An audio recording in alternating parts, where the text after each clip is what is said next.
हरे कृष्णा। पुत्रदा एकादशी केवल व्रत ही नहीं बल्कि संतान सुख और संतान के जीवन में सौभाग्य की प्राप्ति का एकमात्र माध्यम है। ये दिन भगवान विष्णु की भक्ति और उनके चरणों में समर्पण का प्रतीक है। आइए आज पुत्रदा एकादशी कथा श्रवण कर अपने हृदय को भक्ति और आशीर्वाद से पूरित करें। कल्पना कीजिए उस भव्य दृश्य की जब हस्तिनापुर के महल में धर्मराज युधिष्ठिर अपने सिंहासन पर विराजमान है। महल के चमचमाते कक्ष, रत्न जड़ित दीवारें और सुगंधित पुष्पों से सजी वेदी सब दिव्यता का अनुभव करा रहे हैं। राजा के आसपास सभासदों की पंक्तियां सजी हैं और गूंज रहा है मृदंग वीणा का मधुर संगीत। तभी सभा के मध्य श्याम वर्ण भगवान श्री कृष्ण अपने तेज और सौम्यता के साथ प्रकट होते हैं। उनके मुख पर मोहक मुस्कान है और करुणा से भरी है वाणी। ये शुभ क्षण धर्मराज युधिष्ठिर के प्रश्न और श्री कृष्ण के उत्तर के रूप में अब हम सभी को पुत्रदा एकादशी की कथा की ओर अग्रसर करता है। धर्मराज युधिष्ठिर भगवान श्री कृष्ण से बोले, श्री कृष्ण, आपने शुभकारिणी सफला एकादशी का वर्णन किया। अब कृपा करके शुक्ल पक्ष की एकादशी का महत्व भी बतलाइए। उसका क्या नाम है, कौन सी विधि है और उसमें किस देवता का पूजन किया जाता है। तब भगवान श्री कृष्ण ने इस प्रकार कहा, राजन, पौष के शुक्ल पक्ष की जो एकादशी है उसे बतलाता हूँ, सुनो। महाराज, संसार के हित की इच्छा से अब मैं इसका वर्णन करता हूँ। राजन, अन्य एकादशी व्रतों की विधि से ही यत्नपूर्वक इसका व्रत करना चाहिए। इसका नाम पुत्रदा है और ये सब पापों को हरने वाली उत्तम तिथि है। समस्त कामनाओं और सिद्धियों के दाता भगवान नारायण इस तिथि के अधिदेवता हैं। चराचर प्राणियों सहित समस्त त्रिलोकी में इससे बढ़कर दूसरी कोई तिथि नहीं है। पूर्व समय की बात है, भद्रावतीपुरी में राजा सुकेतुमान राज्य करते थे। उनकी रानी का नाम चंपा था। राजा को बहुत समय तक कोई वंशधर पुत्र नहीं प्राप्त हुआ, इसलिए दोनों पति पत्नी सदा चिंता और शोक में डूबे रहते थे। राजा के पितर उनके दिए हुए जल को शोकोच्छ्वास से गर्म करके पीते थे। राजा के बाद और कोई ऐसा नहीं दिखाई देता जो हम लोगों का तर्पण करेगा, ये सोच सोचकर पितर भी दुखी रहते थे। एक दिन राजा घोड़े पर सवार होकर घने वन को चले गए। पुरोहित आदि किसी को भी इस बात का कुछ पता ही नहीं था।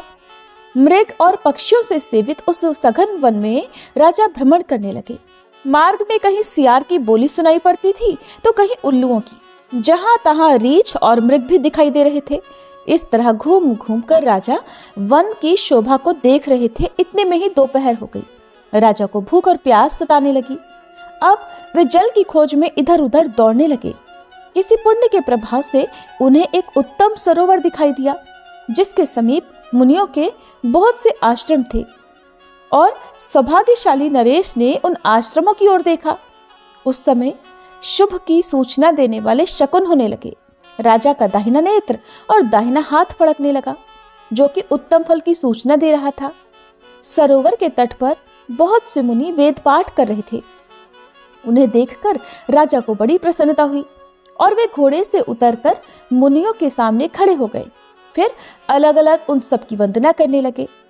वे मुनि उत्तम व्रत का पालन करने वाले थे। तब मुनि बोले, राजन, हम लोग तुम पर प्रसन्न हैं। राजा बोले, आप लोग कौन हैं और आपके नाम क्या है और आप लोग किस लिए यहाँ एकत्रित हुए हैं, ये सब सच सच बताइए। तब मुनि बोले, राजन, हम लोग विश्वदेव हैं, यह स्नान करने के लिए आए हैं। माघ निकट आया है। आज से 5वें दिन माघ का स्नान आरंभ हो जाएगा और आज ही पुत्रदा नाम की एकादशी है, जो व्रत करने वाले मनुष्यों को पुत्र देती है। तब राजा ने हाथ जोड़कर कहा, विश्वदेवगण, यदि आप लोग मुझ पर प्रसन्न हैं तो मुझे भी पुत्र दीजिए। तब मुनि बोले, राजन, आज के दिन ही पुत्रदा नाम की एकादशी है। इसका व्रत बहुत विख्यात है। तुम आज इस उत्तम व्रत का पालन करो। महाराज, भगवान केशव की कृपा से तुम्हें पुत्र अवश्य ही प्राप्त होगा। भगवान श्री कृष्ण कहते हैं, युधिष्ठिर, इस प्रकार उन मुनियों के कहने से राजा ने उत्तम पुत्रदा एकादशी व्रत का पालन किया। महर्षियों के उपदेश के अनुसार विधि पूर्वक पुत्रदा एकादशी का अनुष्ठान किया। फिर द्वादशी को पारण करके मुनियों के चरणों में बारंबार मस्तक झुकाकर राजा अपने घर आए। इसके कुछ ही समय बाद रानी ने गर्भ धारण किया। प्रसव काल आने पर पुण्यकर्मा राजा को अत्यंत तेजस्वी पुत्र रत्न की प्राप्ति हुई, जिसने अपने गुणों से अपने पिता को संतुष्ट कर दिया। वह प्रजाओं का पालक हुआ। भगवान श्री कृष्ण युधिष्ठिर महाराज से कहते हैं, इसलिए राजन, पुत्रदा का उत्तम व्रत अवश्य करना चाहिए। मैंने लोगों के हित की इच्छा से तुम्हारे सामने इसका वर्णन किया है। जो मनुष्य एकाग्र चित्त होकर पुत्रदा का व्रत करते हैं, वे इस लोक में पुत्र पाकर मृत्यु के पश्चात स्वर्गगामी होते हैं। और इस महात्म्य को पढ़ने और सुनने से अग्निष्टोम यज्ञ का फल मिलता है।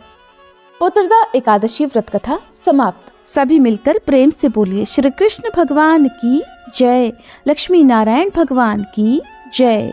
आइए अब हम सभी एक और दिव्य यात्रा पर निकलते हैं, जहां आस्था और भक्ति की गहराई से भगवान की अद्भुत लीलाओं का वर्णन होगा।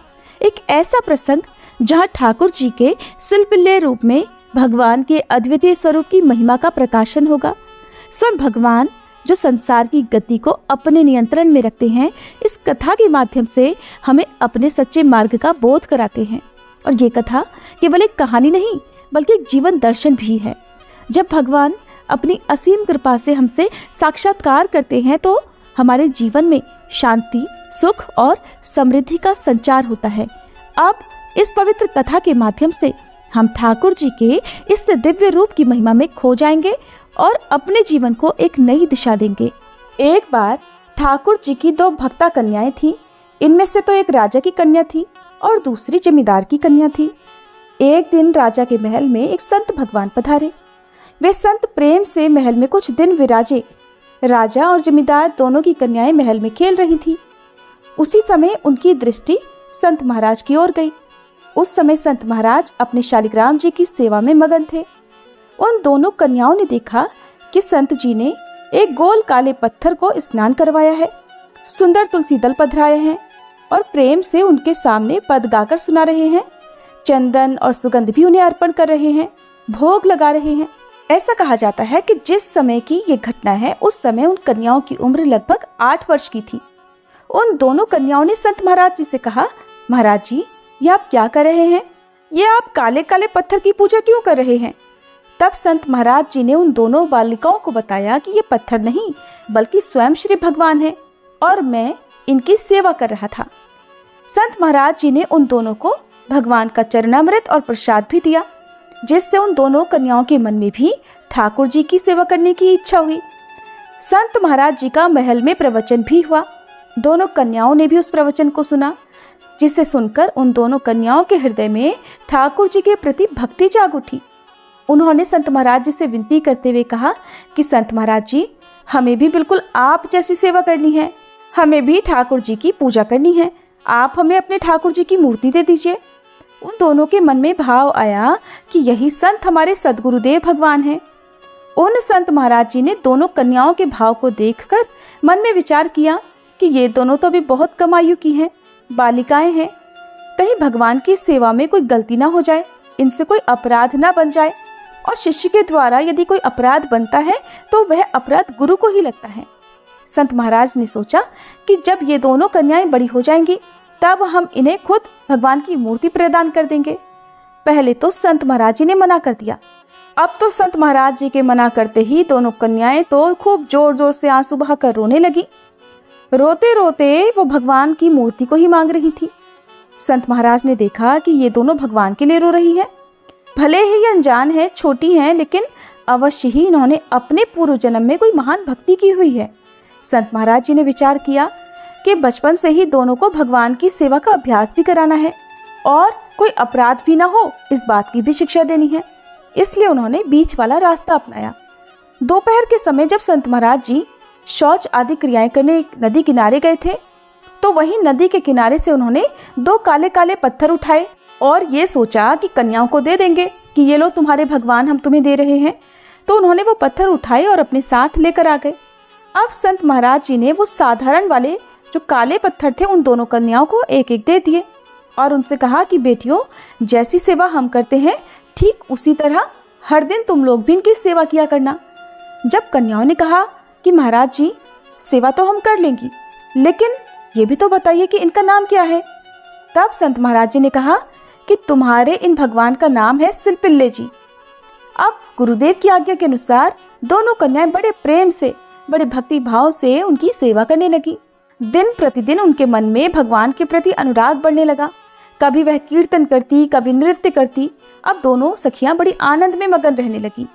संत महाराज जी ने तो उन्हें केवल साधारण पत्थर दिए थे, ना तो वे शालिग्राम है, न भगवान का श्री विग्रह है, लेकिन गुरुदेव के वचन में ऐसा दृढ़ विश्वास था कि इनकी सेवा सिद्ध होने लगी।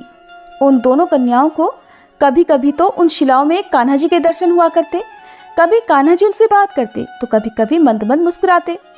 भगवान तो भावग्राही हैं। अगर कोई भक्त शुद्ध सरल भाव से उनकी सेवा करे तो ठाकुर जी तो उन पर रीझ ही जाते हैं। इस तरह वो दोनों कन्याएं नाम जप करती, संतवाणी का गायन करती, कीर्तन नृत्य करती, सारा समय सिलपिल्ले ठाकुर की सेवा में मगन रहती, उन्हें तरह तरह की कथाएं सुनाया करती। जमींदार कन्या के 2 भाई थे। दोनों भाई बड़े बलवान थे और उनके पास धन भी बहुत था। धन और संपत्ति के कारण दोनों भाइयों में बड़ा बैर था। दोनों एक दूसरे से सीधे मुंह बात तक नहीं करते थे। प्रेम तो बहुत दूर की बात है। उन दोनों के लड़ाई झगड़ों की बात देख देख कर गाँव वालों ने दोनों भाइयों को समझाया कि अगर पास रहोगे तो लड़ाई झगड़ा होता रहेगा, और अगर एक दूसरे से दूर रहोगे तो लड़ाई झगड़ा कम होगा और हो सकता है बिल्कुल भी ना हो। बड़ा भाई अपना गांव छोड़कर दूसरे गांव में चला गया और वहीं बस गया, लेकिन उसके हृदय में जलन थी कि मेरा गांव मुझसे छूट गया, घर संपत्ति छूट गई। अवसर पाकर मैं तो अपने छोटे भाई पर जरूर आक्रमण करूंगा। भक्त कन्या अपने छोटी भाई के साथ इधर गांव में ही रहती थी और वो तो रात दिन अपने सिलपिल्ले भगवान की सेवा में मगन रहती थी। एक दिन बड़े भाई ने अपने कुछ बलवान साथियों को लेकर छोटे भाई पर रात में हमला कर दिया और उसकी बहुत सारी संपत्ति लूट ली। गांव के लोगों ने रोकने का प्रयास बहुत किया, परंतु जो गांव वाला सामने आता समझाने की कोशिश करता, उन्हें भी उसके बलवान साथियों ने खूब पीटा और उन्हें भी लूट कर ले गए। छोटे भाई के घर पर जब सारा सामान लूटा गया तो उसमें जमींदार कन्या के सिलपिल्ले भगवान भी थे।